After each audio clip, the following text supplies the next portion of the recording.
"You are here by sentence to death by lethal injection," she said. Her voice was cold and clear, cutting through the hot, quiet courtroom. The words hit the air and hung there. Reporters stopped typing. In the front row, a woman's muffled cry was the only sound. It was finished.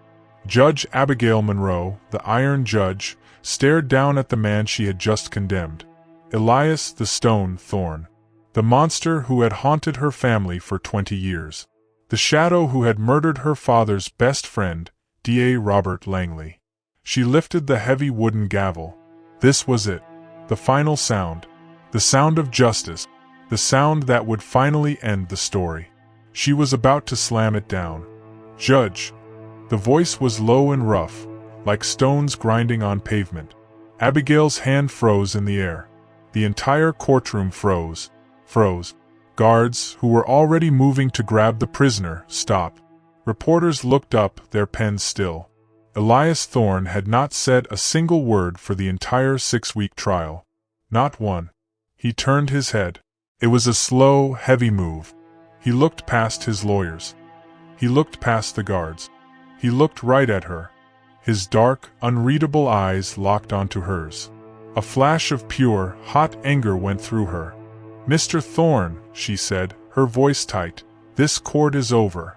"I have a last wish," he said. His voice was stronger now, a low rumble that filled the room. A gasp rippled through the crowd. This was not protocol. This was not allowed. "Your requests are for the warden," Abigail snapped. He was making a fool of her. He was spoiling her victory. "Not for the warden," Thorne said, his voice flat. He did not look away. "For you." The air in the room felt thick and tight. He was putting on a show, and she was in it. "Your father's library," he said, his words sharp and clear, each one a separate stone. "My wish is that you look for Cain versus Abel. Look for it. Cain versus Abel." The insult was so fast, so dirty, it felt like a physical slap. Abigail's blood boiled. She knew that story. The Bible. Brother against brother. Her father's best friend, her father had called Robert Langley his brother. This filth, was spitting on her father's grief. He was trying to drag her noble, honorable father down into the mud with him. Her control broke. Bang. She slammed the gavel down. The sound was like a gunshot. "That is enough," she yelled, her voice shaking. "Bailiffs, remove the prisoner. This court is adjourned." The room exploded into noise. Reporters were shouting questions. The guards, woken from their shock, grabbed Thorne's arms. He stood up, a mountain of a man, and he did not fight. But as they pulled him toward the big wooden doors, he kept his eyes on her. The look wasn't hate. It was something else. Something cold. Something knowing. It was a warning. Then he was gone. Abigail fled to her private office, her heart pounding. She slammed the door and locked it, leaning against the wood. She was shaking with rage. Cain versus Abel. A stupid, vicious, desperate lie. But the words were stuck in her head. A lie. But also a key. A key to a door she never, ever knew existed. Welcome back, my beautiful family and friends. If you're listening, hooked, and already enjoying the story, please hit subscribe. Tell me in the comments where you're listening from. I love seeing our community around the world. Tomorrow, I'm dropping another sweet story, so don't miss it. And the first 4 people to comment with their real names will be featured in our next story. Now, let's continue. Let me take you back to where it all started. It didn't just start in the courtroom. It started 20 years ago, in that same library. Abigail was 16 years old.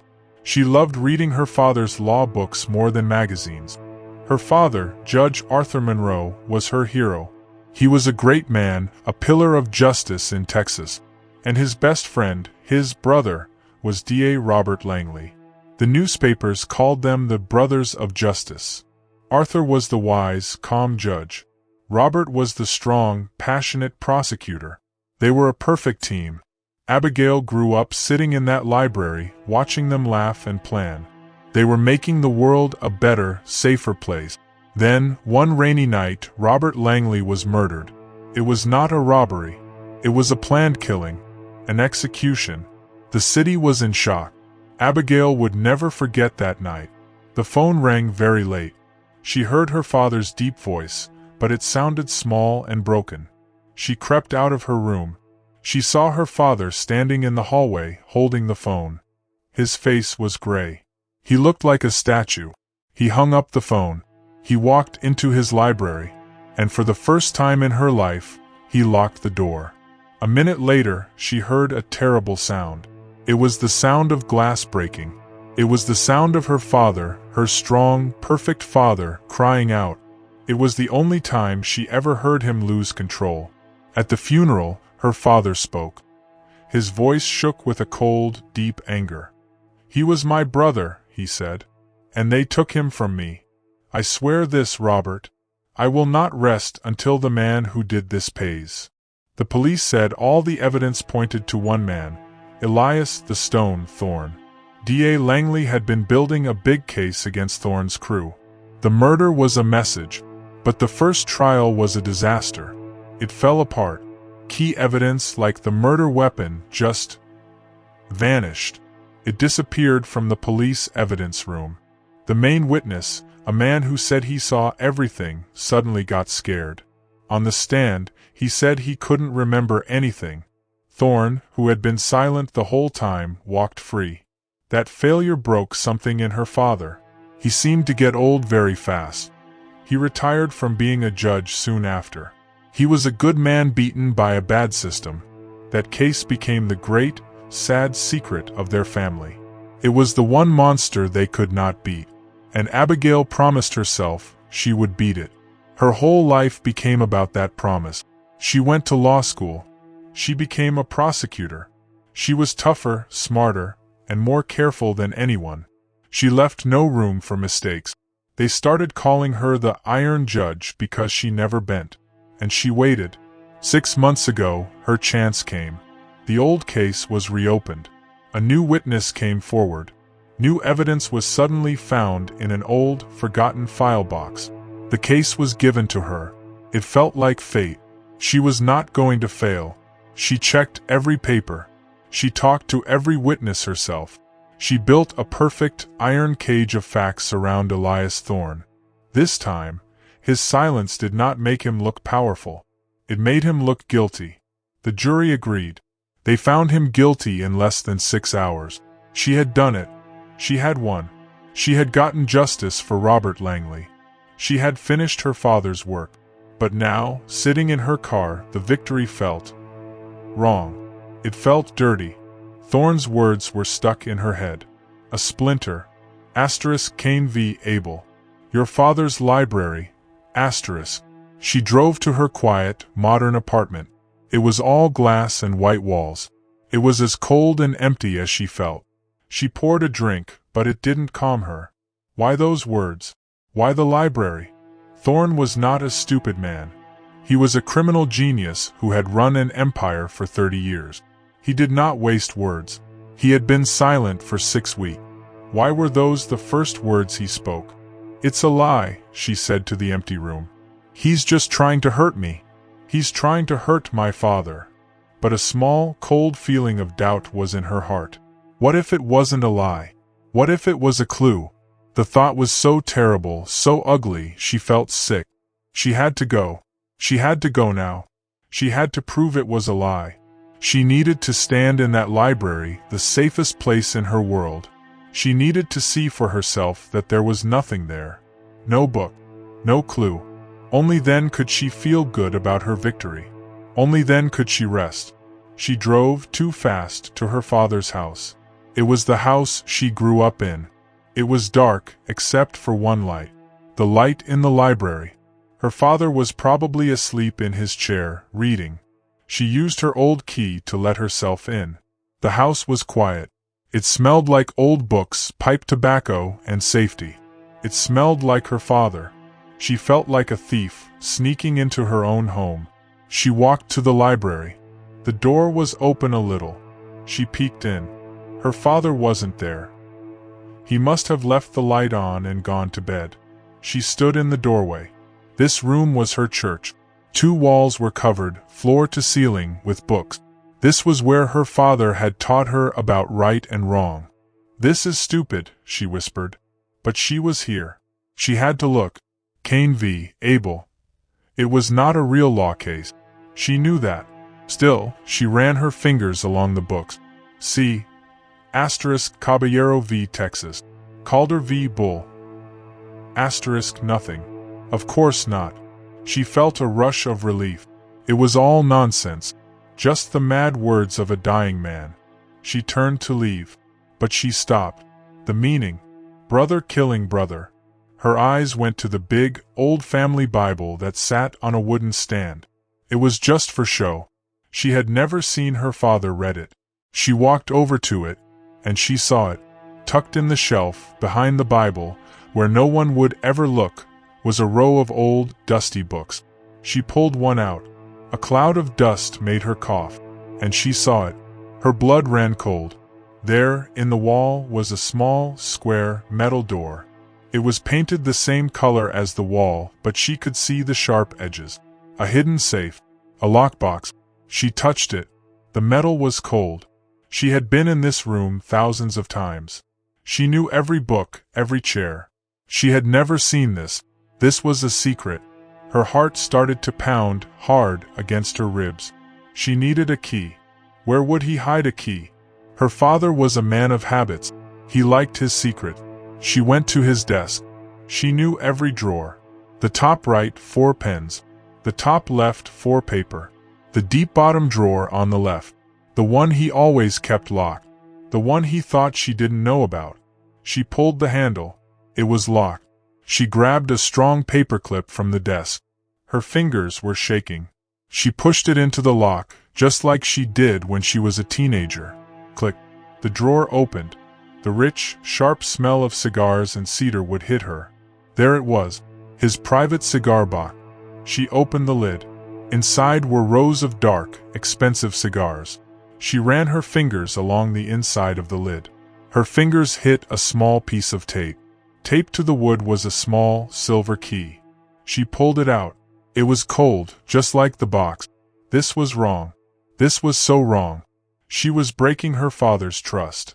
She should lock the drawer, leave the house, and forget everything. Cain v. Abel. Look for it, asterisk. She walked back to the hidden box. The key felt heavy in her shaking hand. She pushed it into the tiny, dark keyhole. Click. The small metal door swung open with a tiny, rusty squeak. Inside, there was no money, no gold, just one single file folder. It was old. The edges were black and burnt, as if it had been pulled from a fire. She reached in and took it. She sat down in her father's big leather chair. The chair of the great Judge Arthur Monroe. With a hand that felt like it belonged to someone else, she opened the file. The first thing she saw was a paper with a big red stamp on it. The stamp said, "Suppressed evidence." Evidence that was hidden. The second thing she saw was a photograph. It was old and grainy. It showed 2 men on a boat dock, smiling. They had their arms around each other. One man was her father, Arthur Monroe, looking young and happy. The other was a man she had never seen before. He had a slick, cruel smile. The clock on the library wall made a soft tick-tock sound. It was the only sound in the room. Abigail felt like she was underwater. Her hands were shaking so hard she could barely hold the papers. She looked at the first page again. The big red stamp. Suppressed evidence. It was a ballistics report. That means it was about the bullet. She read the simple, clear words. It was from the Austin police, dated 2 days after DA Robert Langley was killed. It said, "The bullets taken from the victim's body do not match the 9mm handgun found at Elias Thorne's safe house." Abigail read it again, and again. Do not match. She felt cold, sick. The room started to spin. The gun found at Thorne's house was the main piece of evidence. It was the smoking gun. She had held it up in court. She had told the jury it was the weapon that killed Robert Langley. "No," she whispered.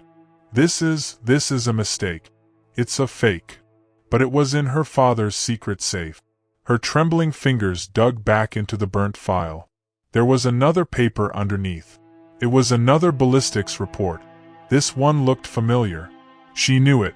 It was the one from her trial. It was a copy of the one she had used to convict Thorne. This report said the bullets were a perfect match. She held the two reports side by side under the desk lamp. They were almost the same.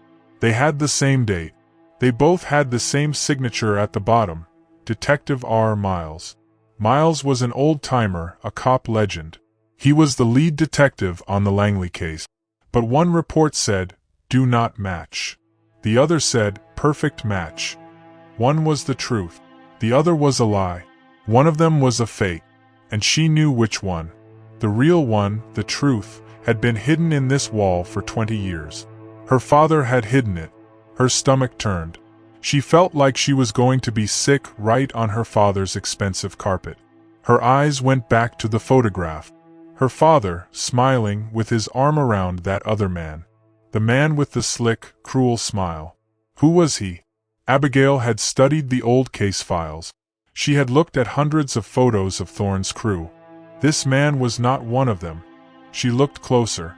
His suit was expensive. He wore a big, flashy ring. Then, her blood ran even colder. She knew that ring. She had seen it in old newspapers, in photos from the original, failed trial. The man was Leo Gallo. Leo the Shark Gallo. He was the head of the other big syndicate in Texas. He was Elias Thorne's biggest rival, his greatest enemy. They had been at war for years. But Leo Gallo had vanished 20 years ago. Right after Thorne's first trial fell apart, Gallo disappeared. Everyone just knew Thorne had killed him. It was seen as Thorne's final victory. But here he was, alive, in a picture, shaking hands with her father. Abigail's mind, her sharp legal mind, started to work. It began to put the pieces together, building a picture she did not want to see. A picture that was ugly and terrifying. She looked back in the file. There was more. Bank statements.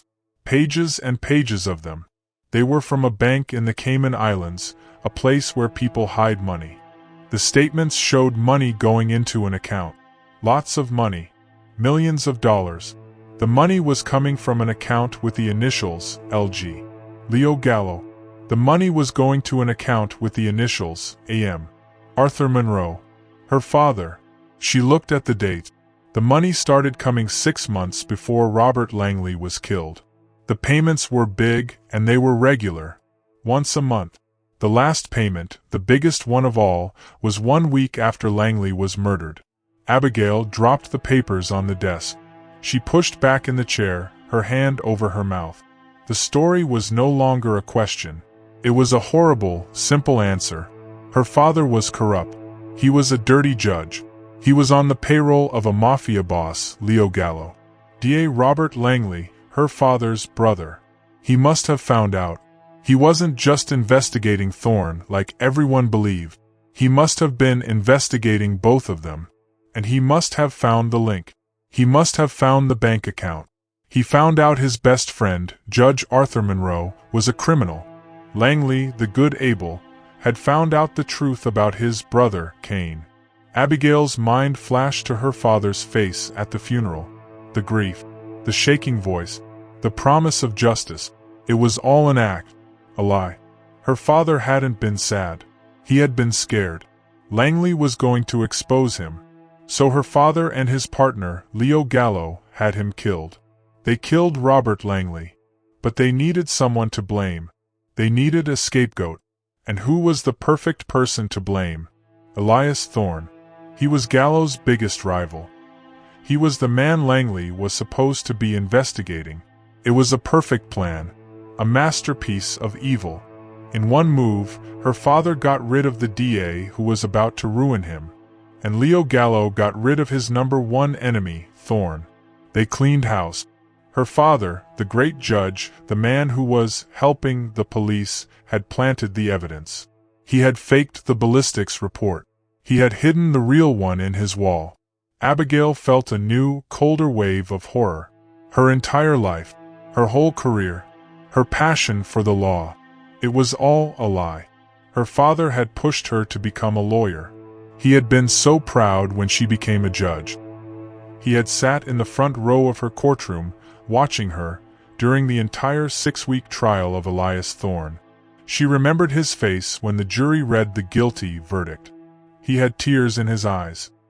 He had hugged her so tightly after, right in the courtroom. He'd said, "You did it, Abby. You finally got him. You finished my work." He wasn't crying tears of pride. He was crying tears of relief. His own daughter. He had used her. She was his perfect puppet. She had just sentenced his scapegoat to death. She had just tied up the last loose end. She had locked his secret away forever. She, the Iron Judge, was the biggest fool of all. She stared at the file. There was one last thing at the bottom. A small piece of yellow paper, folded in half. It was a handwritten note. She knew that elegant, strong handwriting. It was her father's. It was not a long note. It was just one sentence. "He knows. Deal is set. Silence for silence. The girl is safe. The girl is safe." What girl? Abigail frowned. She had read the old files on Thorne. She knew about his family. He had a wife, who died young. And he had a son. The file was very clear. A son. Not a daughter. So who was the girl? Silence for silence. A deal. What deal? Her father, that monster, had a deal with Thorne. Thorne agrees to be silent, to take the fall for a murder he didn't commit. And in return? The girl is safe. Her father was threatening a girl. That's how he kept Thorne silent for 20 years. Thorne wasn't silent because he was arrogant. He was silent because he was protecting someone. Abigail looked at the grandfather clock in the hall. The big hand pointed to the top. It was 3 a.m. 3 o'clock in the morning. The execution of Elias Thorne was scheduled for 9 a.m. In 6 hours, the only other man who knew the truth would be dead. Her father would be safe. His lie would be complete. She suddenly understood. Thorne's last wish. It wasn't a riddle. It wasn't a taunt. It was a map. He was out of time. The deal was over. He was going to die anyway. He had waited 20 years. Hoping for what? Hoping for her. He knew her. He knew she was Arthur Monroe's daughter. He knew she was the only person on earth who could get into that library. He was giving her the truth. He was giving her the weapon. He was betting his life that she, the Iron Judge, loved justice more than she loved her father. Abigail Monroe stood up. The file folder felt like it weighed 1,000 pounds. She grabbed her car keys. She grabbed the file. She ran from the house. She did not look back. She fled, as if the house itself, her entire childhood, was on fire. The car's engine was a low growl in the dark, empty street. Abigail was driving, but she didn't know where she was going. She just drove. Fast.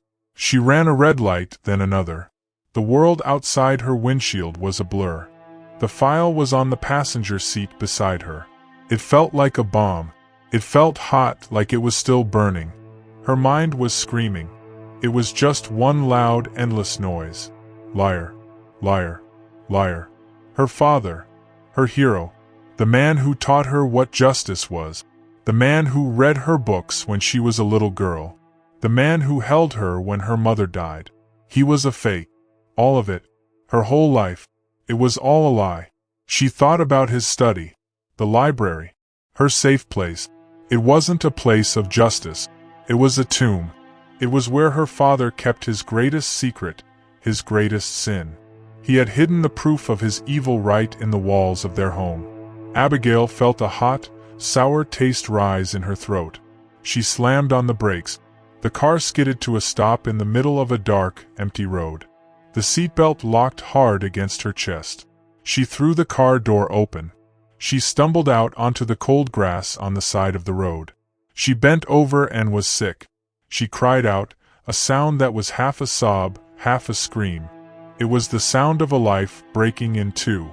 She stayed there for a long time, shaking in the cold night air. The only light came from her car's headlights, cutting two white paths into the darkness. After a few minutes, the shaking slowed. The sickness passed. and something else took its place. It was a cold, hard, heavy feeling. It was anger. It was the same cold, clear feeling she got in the courtroom. The feeling she got right before she passed a sentence. She was the iron judge. Her father had taught her to be this way. He had taught her to be strong, to be tough, and to see only the facts. He had taught her to follow the evidence, no matter where it led. She wiped her mouth with the back of her hand. She stood up straight. "Okay," she whispered to the empty road. "You wanted the iron judge. You got her." She got back in the car. She was not a crying daughter anymore. She was a judge, and she had just found the truth. She turned on the car's inside light. She picked up the file. She had to be sure. She had to read it all again. She looked at the ballistics reports. The real one, do not match. The fake one, perfect match. She looked at the bank statements. The money, millions of dollars. From Leo Gallo, the Mafia boss, to Arthur Monroe, her father. She looked at the photograph. Her father, smiling, with his arm around the monster, Gallo. They looked like best friends. They looked like partners. They were Cain and Abel. Only in this story, they worked together to kill the real Abel, Robert Langley. And then they found a stranger, Elias Thorne, to take the blame. Her mind was clear now. The shock was gone. The anger was like a fuel. She focused on the last piece of paper. The note in her father's handwriting. He knows. Deal is set. Silence for silence. The girl is safe. This was the key. This was the why. Why would Elias Thorne, a powerful mafia boss in his own right, agree to this? Why would he take the blame for a murder he didn't do? Why would he sit in a box for 20 years, silent, and wait to die? For the girl. Her father was holding someone. He was threatening someone. That's how he made Thorne stay silent. Who was she? The file on Thorne said he had one son. Michael. Abigail thought hard. A son. Not a daughter. So who was the girl? Maybe Thorne's son, Michael, had a daughter? Thorne's granddaughter? Yes. That made sense. A man would do anything to protect his son or his son's child. Her father had found Thorne's one weak spot, and he had put a knife to it. This meant her father wasn't just a killer from 20 years ago. He was an active threat. Right now. He was still holding that threat over Thorne. The deal was still on. But the deal was about to end. Abigail looked at the car's clock. 4:17 a.m. The execution was at 9 a.m. In less than 5 hours, Elias Thorne would be dead. The deal would be over. And what would her father do then? A new, colder fear hit her. What happens when the deal is over? Her father would be free. He would have no reason to keep the girl safe anymore. He would want to clean up all the loose ends. Oh God. The execution wasn't just the murder of an innocent man. It might also be the death sentence for the girl. Thorne knew this. That's why he broke his silence. He had to. He was out of time. He gave her the clue, the map. He was not just trying to save his own life. He was trying to save her. Abigail's hands tightened on the steering wheel. She had to stop the execution. But how? What was the plan? She was a judge, but she was just one person. Her father was a legend. He had friends everywhere. He had been a powerful judge for 30 years. His friends were now governors, senators, and police chief.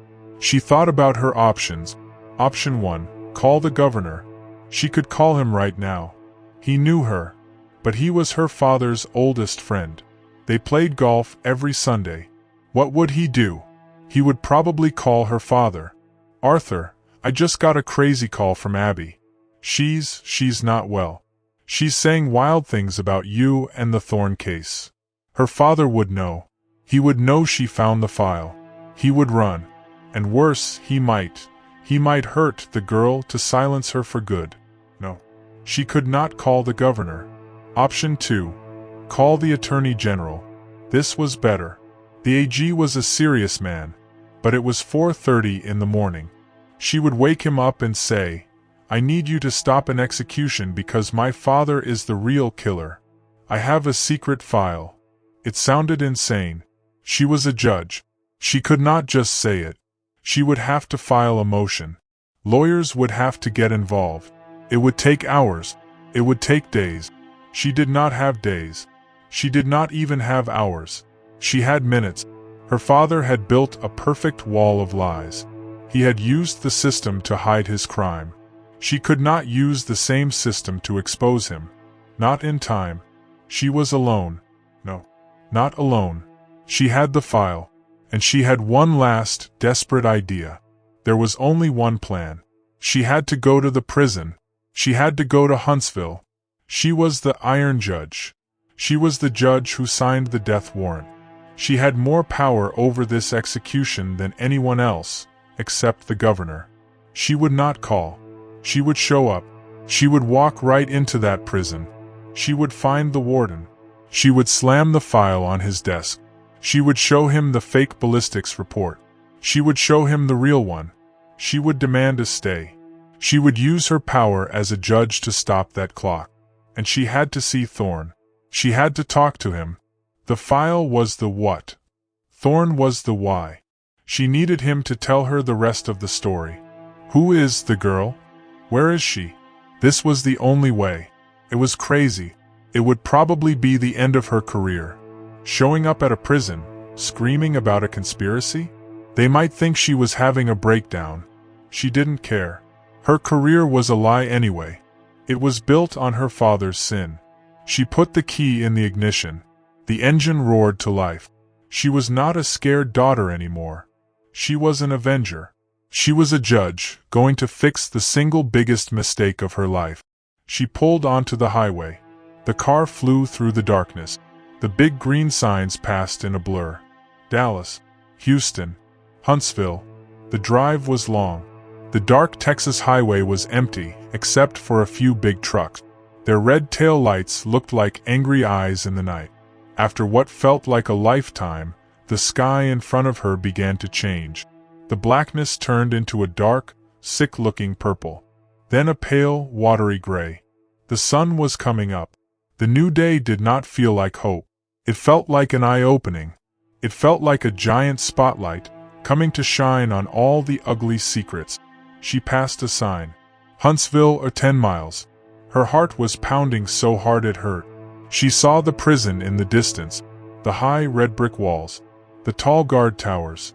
It looked like a castle from a nightmare.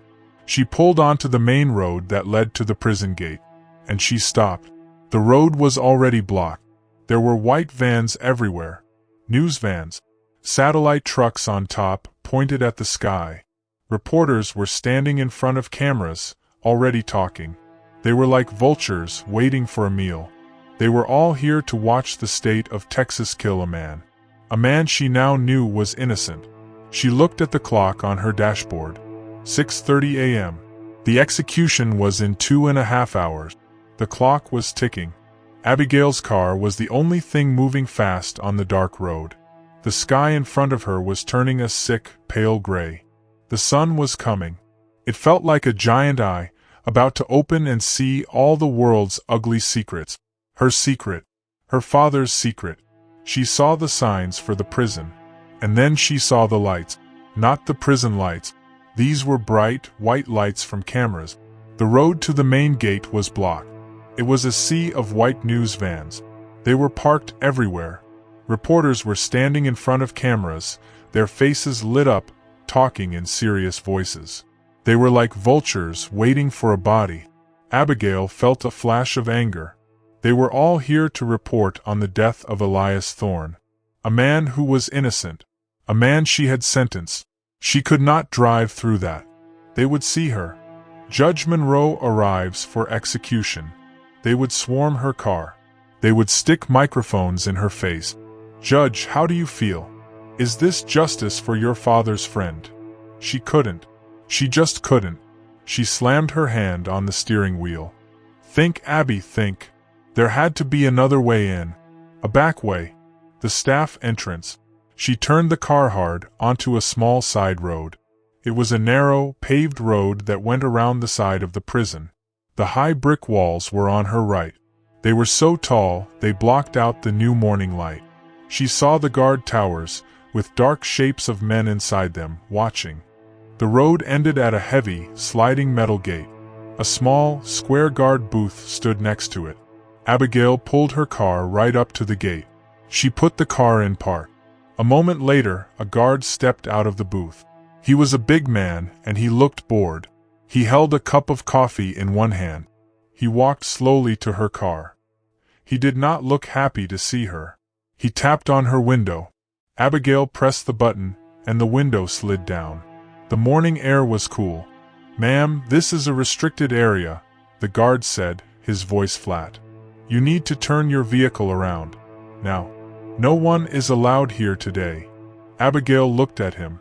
She was not a scared daughter anymore. She was not a confused woman. She was the Iron Judge. She held up her judicial badge. It was heavy and gold. "I am Judge Abigail Monroe, 12th District Court," she said. Her voice was cold and hard, like a piece of steel. "Open this gate." The guard's eyes went wide. He almost dropped his coffee. He knew her name. He knew her face. Her picture had been in all the papers. She was the judge for this execution. "Judge," he stammered. I'm sorry, ma'am. I can't. I really can't. The prison is on full lockdown. My orders are strict. No one gets in or out on execution day. No one. Not without direct clearance from the warden's office." "Good," Abigail said. "Then get Warden Miller on your radio. Tell him I am at the staff gate. Tell him it is a state security emergency. Tell him I am coming in." "But Judge, I can't just." "Officer," Abigail cut him off. Her voice was sharp. "You have two choices. You can get Warden Miller on that radio right now. Or you can be in my courtroom tomorrow, explaining to a grand jury why you stopped a judge from preventing a state crime. I am not asking you. I am telling you. This is a judicial order." The guard turned pale. He fumbled for the radio on his shoulder. He had never been in this spot before. A judge was giving him an order, but his boss gave him different orders. "Warden," the guard said into his radio. His voice was shaking. "Sir, I have a situation at the staff gate." A crackle of static. "What is it, Roy?" It's Judge Monroe, sir. The Judge Monroe. She's here. She says she has to come in. She says it's a state security emergency." There was a long, dead silence on the radio. Abigail could hear it even from her car. Then the warden's voice came back. It was slow and hard. "Let her in, Roy. I'll meet her at the admin door. And send an escort." The guard looked at Abigail. He was terrified. "Yes, sir." He pressed a button. With a loud, grinding noise, the heavy metal gate began to slide open. Abigail drove her car inside. She parked where the guard told her to. She grabbed the burnt file from the passenger seat. She got out of the car. The prison air smelled strange. It smelled like cut grass, bleach, and old metal. Another guard was waiting for her. He did not speak. He just pointed. Abigail followed him into the main administration building. The inside was cold. The walls were painted a pale, sick green. The floor was shiny and clean. Her shoes made a loud click-clack sound in the empty hall. They stopped at a door that said, "Warden L. Miller." The guard knocked. A voice from inside said, "Come in." Abigail pushed the door open. Warden Miller was standing behind his desk. He was a tall, thin man with gray hair and a tired face. He looked like he hadn't slept in a week. This was the worst day of his job, and she had just made it worse. "Judge Monroe," he said. His voice was not friendly. "This is very strange. You are the last person I ever expected to see here today." Abigail walked right to his desk. She did not wait. She did not sit down. "Warden," she said, "you have to stop this execution." The warden's face did not change, but his eyes got colder. "Excuse me. You have to stop it. Now. You are about to kill an innocent man." The warden let out a long, tired sigh. He had heard this before. "Judge, with all due respect, I have heard every last-minute appeal in the book. It's over. The courts have said no. The governor has said no. My orders are legal, and they are clear. This is not an appeal. Abigail's voice was rising. She was losing her control. She took a deep breath. She slammed the burnt file folder onto his desk. The thwack sound was loud in the quiet office. This is evidence, she said, her voice low and cold again. This is new evidence. Proof. It was hidden for 20 years. It proves Elias Thorne was framed. Warden Miller looked at the old, burnt file. He did not touch it. Judge, I am a warden. I am not a court, he said, like he was talking to a child. I cannot look at evidence. If you have new evidence, you need to call the governor. You need a stay. You need an order from the Attorney General. There's no time, she yelled. Don't you understand?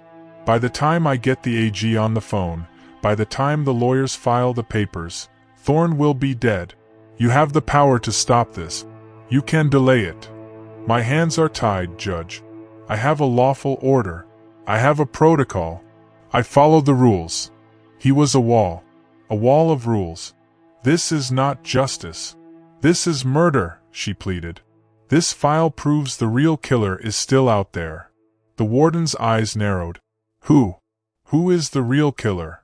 Abigail's breath caught in her throat. She looked at him. She saw the wall. He did not believe her. He thought she was crazy. If she said the name, if she said, "My father, the great Judge Arthur Monroe," he would call the guards. He would have her thrown out. He would know she was crazy. She hesitated. She could not say the name. And in that 1 second of silence, she lost him. He knew it. He shook his head, a small, sad movement. Judge, I think you are upset. This case was hard on you. It was hard on everyone. He looked at the clock on his wall. 6:59 a.m. I have a job to do, he said, his voice now flat and final. My men are scheduled to move the prisoner from his holding cell at 7:30. I will delay that. I will give you 30 minutes. 30 minutes, she cried. That was nothing. It is 7 a.m. You have until 7:30 a.m., he said. You can use my phone. You can call the governor. You can call the Attorney General. You can call anyone you want. But if I do not have a legal order, a stay, in my hand by 7:30, my men will move the prisoner. The execution will happen at 9 a.m. as scheduled. He stood up. He was dismissing her. Now, if you'll excuse me, I have to prepare. A guard will wait for you outside. He walked right past her, out of his own office. He left her standing there alone. The door closed. Abigail stood there, frozen. 30 minutes. It was impossible. It was a joke. He was just getting rid of her. He was going to follow his orders. She had failed. She looked at the phone on his desk. Who could she call? Her father's best friend, the governor? No. It was hopeless. The file was still on the desk. The truth. It meant nothing. A guard opened the door. Ma'am? This way, please. He was waiting to walk her out, to show her the exit. She felt a wave of pure, black despair. She had lost. Thorne was going to die. And the girl, she was going to die too. All because she could not break through the wall of rules. She picked up the file. She walked out of the office. The guard started to walk her down the long, pale green hallway, back toward the exit. She was going to let it happen. She was just going to walk out. No. She looked down the hall. On the wall, she saw a framed map. It was a fire safety map, a blueprint of the prison. Her eyes scanned it. She saw the warden's office. She saw the exit. And she saw the path from the death row holding cells to the execution chamber. It was a long, straight hallway, a transport corridor, and it was on the level right below them. The guard was a few steps ahead of her. His keys were jangling. He just wanted to get rid of her. Her heart started to pound. A new idea. A terrible, insane, criminal idea. She had to see Thorne. She had to. If she couldn't stop the execution, she had to at least find out who the girl was. She had to create chaos. She had to stop the protocol. She looked at the clock on the hall wall. 7:02 a.m. They could be moving him right now. She had to stop them. "Officer," she said. Her voice was shaking. The guard stopped and turned. "Ma'am, I think I left my purse in the warden's office. My car keys." The guard let out a long, annoyed sigh. "Okay, wait right here. I'll get it." He turned and walked back down the hall toward the warden's office. The second he turned the corner, Abigail ran. She ran the other way, deeper into the prison. "Hey!" she heard him shout. "Ma'am, stop. You can't go that way." She didn't stop. She ran to the end of the hall. She saw the map, and right next to the map, she saw a small, red box on the wall. A fire alarm.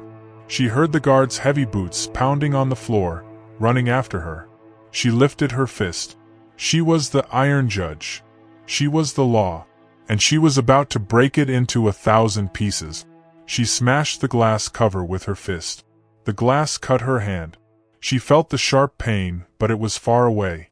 She grabbed the small metal lever inside. She pulled it down. For 1 second there was silence. Then the world exploded.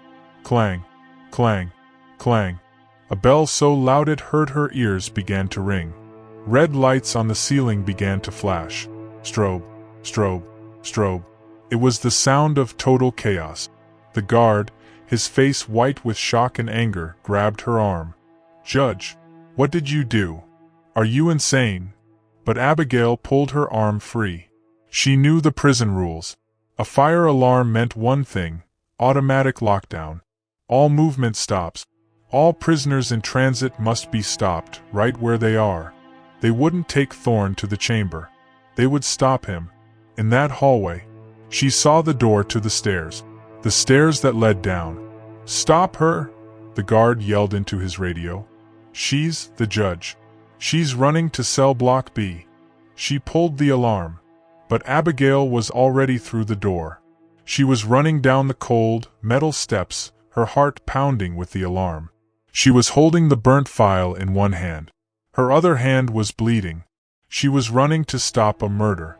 The clang, clang, clang of the fire alarm was the loudest sound Abigail had ever heard. It was not a bell. It was a physical blow, a hammer hitting her in the head over and over.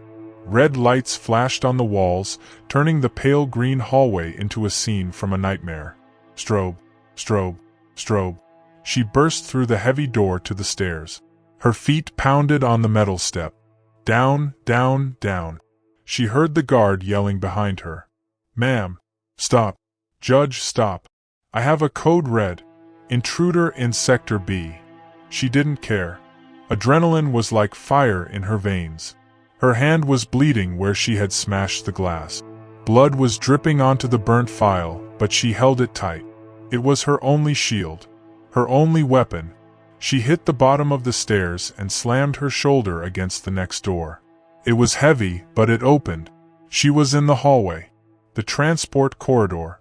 It was just as the map had shown. Long, narrow, and painted the same sick, pale green.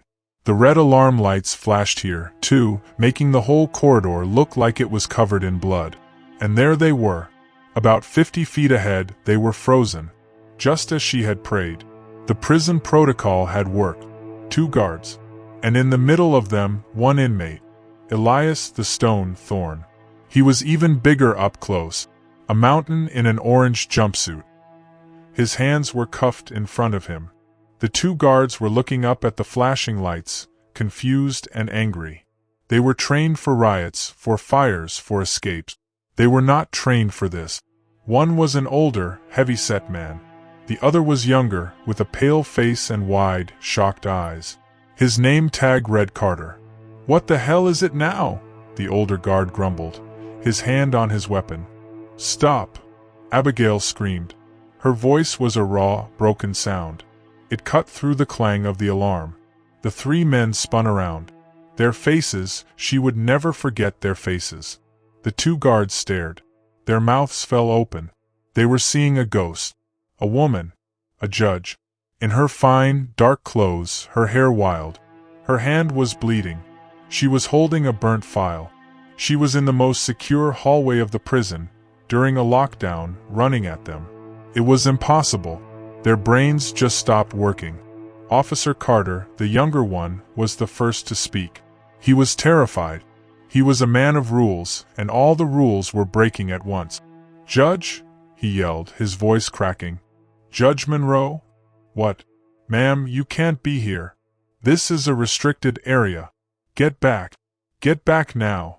He put his hand on his sidearm, but he didn't draw it. He just looked from her to Thorne and back to her. He was waiting for an order that made sense.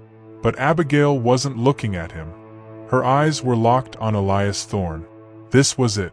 Her one chance. Her last chance. She stumbled forward, holding up the file like a shield. "I found it!" she cried, the words tearing out of her. "Your last wish." I looked. Cain versus Abel. For the first time in the entire 6-week trial, Elias Thorne's stone face broke. His eyes went wide. His body, which had been relaxed, went stiff. He knew. He recognized the words. He hadn't just thrown a rock in the dark. He had aimed it. At her. He knew she would find it. "I found the file," she sobbed. The truth was pouring out of her, hot and unstoppable. "I found the reports. The real one. He faked it. He faked all of it." Officer Carter looked at his partner. His partner looked at him. They had no idea what to do. This was madness. "Judge, you need to calm down," the older guard said, his voice hard. "You are coming with us right now." He took a step toward her. "No!" Abigail screamed. She looked right at Thorne. "He killed him. He killed Robert Langley. It wasn't you. It was him. My father." The words finally came out. "My father. Arthur Monroe. He killed him. He framed you. He framed you." The hallway froze. The clang, clang, clang of the alarm was still pounding, but it was like the sound was far away. Officer Carter's face was completely white. His jaw was hanging open. He looked like the man in the picture she had seen. He was shocked, his mind completely broken. The older guard just stared, his hand frozen. He was hearing the state's most famous judge, the Iron Judge, the daughter of the legendary Arthur Monroe, confessing that her own father was a murderer. This was it. The moment from her nightmare. The judge, the cop, the inmate. All frozen in a hallway of flashing red lights. Elias Thorne looked at her. He looked at the terrified face of Officer Carter. He looked at the hard, unbelieving face of the other guard. His own face was dark and grim, but in his eyes there was a deep, terrible sadness. It was pity. He was pitying her. "He told me you were smart," Thorne's low voice rumbled. The sound cut right through the noise of the alarm. "He said, you were just like him. But better." "Why?" Abigail pleaded. She took another step, her tears mixing with the blood on her hand. "Why did you stay silent? 20 years. You sat there. You let me sentence you to death. Why would you take the fall for him?" "He made a deal," Thorne said. His voice was flat, dead. The voice of a man who had given up everything. A deal with the devil. My silence for my family's safety. He looked right at her, and his eyes were heavy. They held a truth she was not ready for. "And," he said, his voice dropping, "to protect you from him." Abigail's mind stopped. "Protect me? What are you talking about? That doesn't make sense." "He was proud of you," Thorne said. His voice was almost soft. "He was proud of his creation, the Iron Judge. But he was afraid of you too. He knew you were the only one smart enough, the only one who could ever get close enough to find that file. He kept me alive. He kept this whole thing going, maybe to keep you safe. This was too much. It was too confusing." No. "I figured," Thorne said, his voice flat, "one day, you'd be the only one who could finally put him away. The only one who could get inside." The confession hung in the air, thick and toxic. Officer Carter looked like he was going to be sick. Abigail was sobbing, her whole life just a pile of ashes at her feet. "The note," she choked out, holding the file tight. His last wish. He asked me to fulfill it." She was confusing her father's wish with Thorne's. I found the note in the file," she tried to explain, her mind racing. "The note from my father. It said, 'The girl is safe.' I thought he was threatening your son's daughter. Your granddaughter." A new, dark look crossed Thorne's face. His sadness was gone. It was replaced by a cold, hard eyes.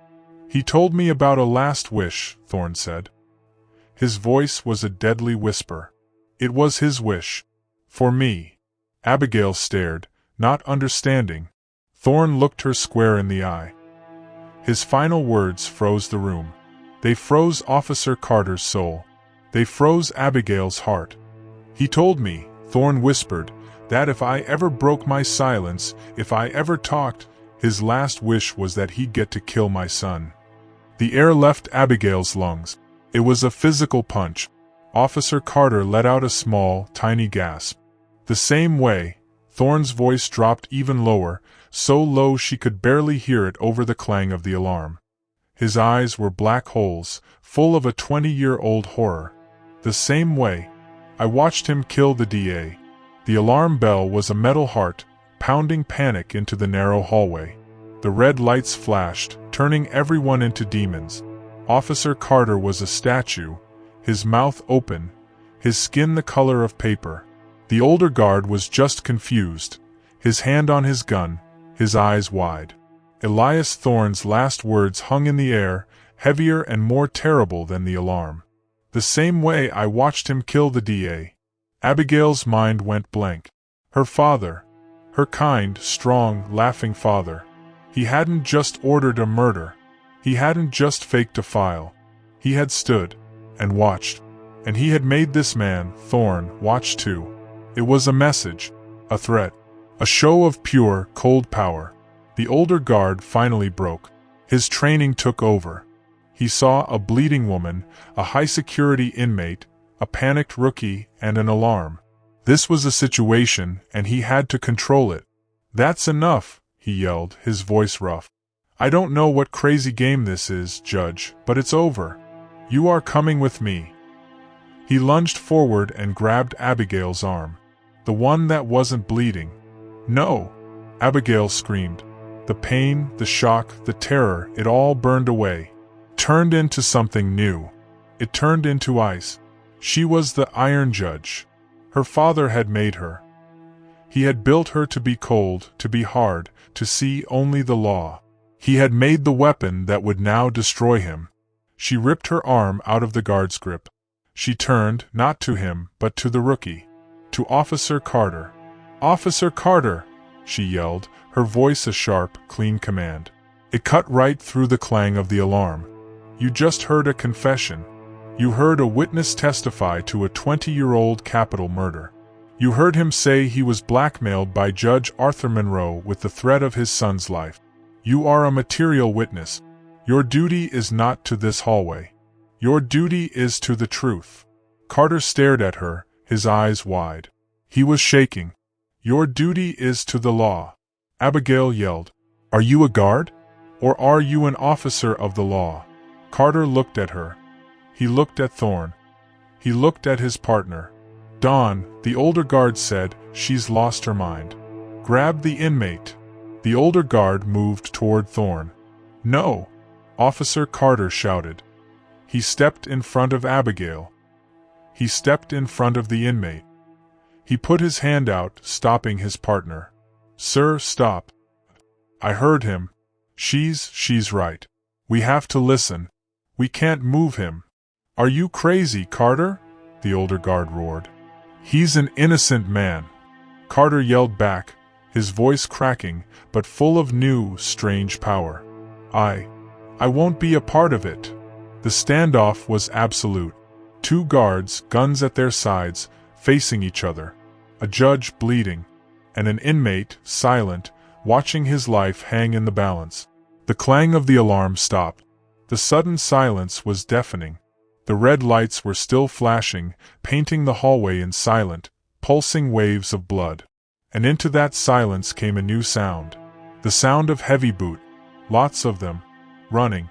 "What in God's name is going on in here?" a voice boomed. Warden Miller appeared at the end of the hall, his face purple with rage. He was flanked by 6 heavily armed guards. They pointed their weapons at everyone. At Thorne. At Carter.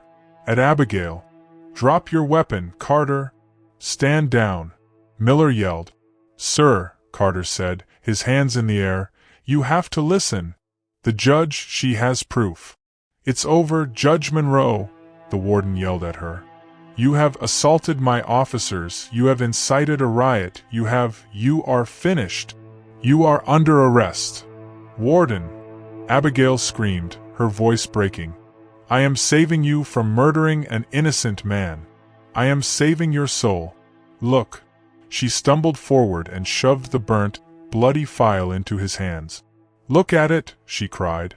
"It's the real ballistics report. The one that says do not match. It's the bank records. It's the proof." Warden Miller looked at the file. He saw the official police stamp. He saw the singed edges. He saw the banknote. His rage began to fade, replaced by a cold, dawning horror. Abigail pointed at Thorne, who was standing silent, watching. "This man did not kill Robert Langley," she said, her voice shaking but clear. "My father did. Judge Arthur Monroe. He and Leo Gallo. They killed Langley, and they framed Mr. Thorne. They blackmailed him for 20 years, threatening to murder his son, Michael Thorne." Warden Miller looked up from the file. His face was as white as Officer Carter's. He looked at Carter. "Officer? What did you hear?" Carter, still shaking, stood tall. "Sir, I heard the inmate say it. He said Judge Monroe threatened to kill his son. The same way he watched Judge Monroe kill the DA.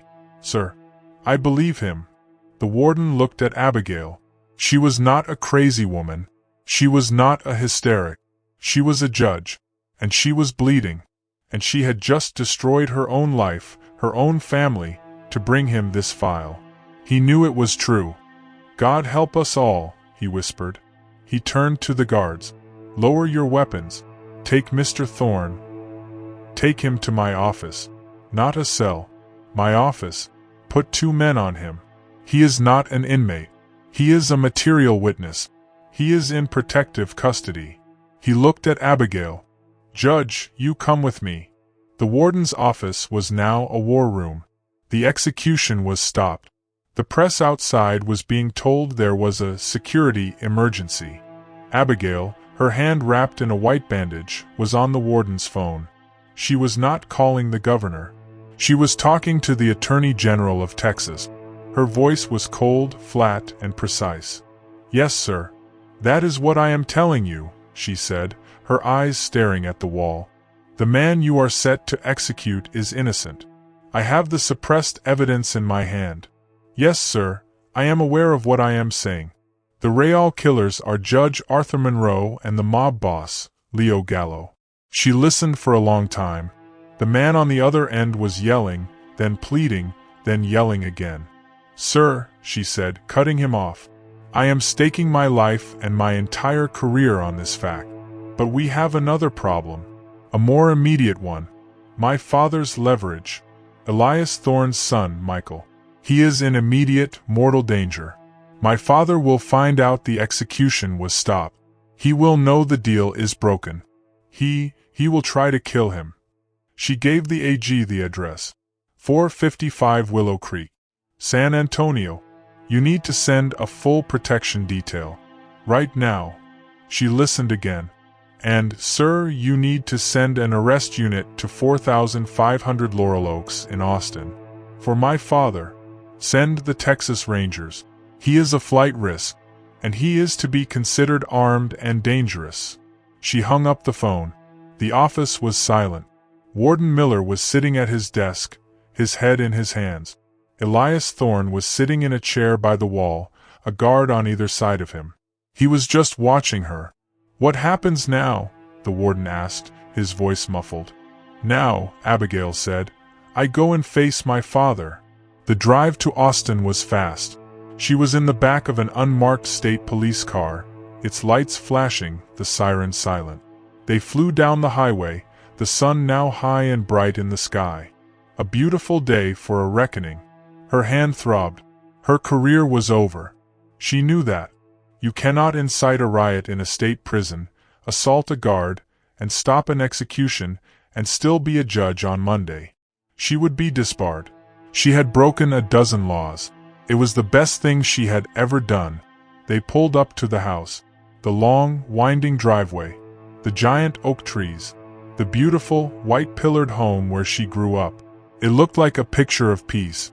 But the yard was filled with black cars. The Texas Rangers. They were here. Abigail got out. The lead ranger, a tall man in a cowboy hat, tried to stop her. Ma'am, you should wait here, he said, his voice kind. This is our job. No, Abigail said, her voice firm. This one is mine. He needs to see me. The ranger looked at her for a long second. He nodded. We go in first. They walked to the big front door. It was open. They found him in the library. His sanctuary. His tomb. He was not packing. He was not trying to run. He was sitting in his big leather chair, the one she had sat in just hours before. A glass of dark, expensive whiskey was in his hand. He was perfectly calm. He must have gotten a call. He knew. He looked up as they entered. He saw the Rangers, and then he saw her. He smiled. It was a cold, sad smile. Abigail, he said, his voice smooth like honey. You've been a busy girl. You've ruined us. You've ruined everything. Abigail stood in the doorway. The men with guns faded away. It was just her and him. No, she said, her voice shaking, but strong. You ruined us. You did. You ruined Robert Langley. You ruined Elias Thorne. You ruined me. I did it for you, he suddenly roared, standing up. The calm man was gone. His face was red. I did it for this family, for our name. Langley was a fool. He was a weak, moral fool, and he was going to take it all away. And Thorne? He was filth. He was a small price to pay to protect our legacy. He was an innocent man. Abigail yelled back. You made him watch. You killed your brother, and you made an innocent man watch. And then you held his son's life over his head. For 20 years. You used the child. What do you do when the person who taught you right from wrong is the most wrong of all? Her father just stared at her. He saw her, really saw her. The Iron Judge. His creation. You were my greatest achievement, Abby, he said, his voice dropping to a soft whisper. And you were my only mistake. You were too much like me. No, Abigail said, the tears finally coming, hot and angry. I'm not like you. I believe in justice. You just believe in winning. The lead ranger stepped forward. Judge Arthur Monroe, you are under arrest for the murder of Robert Langley and for conspiracy. Her father didn't listen. He just looked at Abigail as they pulled his arms behind his back, as the cold metal cuffs clicked around his wrists. The girl, he snarled, his voice full of hate. You should have just left it alone, Abby. You should have let the monster die. His son is safe, Abigail said, her voice flat. It's over. As they led him away, out of his library, out of the house he had built on a foundation of lies. He looked small. The God of her childhood was gone. He was just a pathetic, evil, old man. 6 months later, on a bright, clear Texas afternoon, Elias Thorne walked out of the Huntsville Walls unit. He was not a stone. He was just a man, blinking in the bright sunlight he had not felt in 2 decades. The press was a screaming mob, held back by barriers. They yelled questions. Elias, how does it feel? What will you do? He ignored them all. A simple, blue pickup truck pulled up to the curb. The driver's door opened, and a man in his late 20s got out. He had Thorne's eyes. He just stood there, his hands shaking, staring at the father he had been told was a monster. "Dad?" the young man Michael whispered. Thorn, the man who had been silent for so long, let out a sound. It was a broken, choking sob. He crossed the pavement in 2 long steps and pulled his son into his arms. They just held each other, a father and a son, 20 years of stolen time, a reunion bought with blood and secret. From her own small, cheap car, parked a block down the street, Abigail watched. Her life was in ruins. She had been disbarred, her career over. Her father had been found guilty and would die in this very prison. Her name was a scandal, but as she watched Elias Thorne and his son hold each other, she felt something she hadn't felt in her entire, perfect, successful life. She wasn't a judge. She wasn't a puppet. She was free. Thorne looked up, over his son's shoulder. His eyes scanned the street. He saw her car. He knew she would be there. He didn't smile. He just looked at her, and he gave a single, slow nod. A nod of respect. A nod of thanks. Abigail Monroe nodded back. She turned the key in the ignition. She put the car in gear. And she drove away, leaving her old life in the rearview mirror, finally, truly, an agent of justice. Thank you for listening all the way. Your support means everything. Subscribe, leave a comment with your real name and where you're from, and you might see your shout out in the next story. See you tomorrow. Same time, same good energy.